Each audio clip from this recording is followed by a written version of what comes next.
A Davenport attorney is asking the Iowa Supreme Court to void a $1.6 million settlement agreement.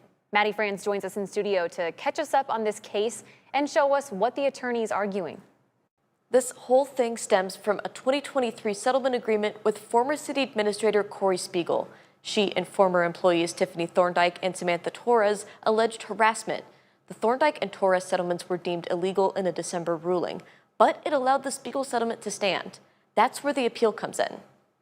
For 2.5 years now, there's a lot of taxpayer money involved here. Attorney Michael Malloy has been dogging the city of Davenport over 3 settlement agreements. And that's kind of the summary. He came out ahead on the Torres and Thorndike settlements. And we're going to argue that the city council didn't exercise its powers under the Iowa Code to approve the Spiegel settlement either. So he and his client, Alan Dirks, are taking it to the Iowa Supreme Court. At issue is a closed session meeting held on October 4th, 2023. Former city attorney Tom Warner testified he polled counsel at that meeting, saying he asked for their views on paying $1.6 million to then city administrator Corri Spiegel. Malloy says that was insufficient and illegal. There is no mechanism for a vote to occur by the council nodding its head or not objecting. Without a vote by all council members in a public meeting, he says the Spiegel deal should also be tossed out. It was just a violation of the statutory requirements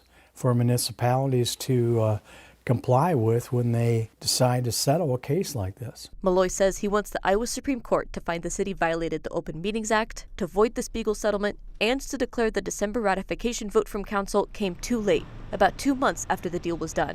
Government ought to be transparent and accountable in what they do. The city tells us it will be responding to Malloy's brief. That's not due until July, so we don't know exactly how attorneys will argue. But in closing arguments last year, the city said code and court precedents allowed the council to ratify the settlement agreements after they'd been paid. It says the December ratification, quote, cured any alleged irregularities in their approval.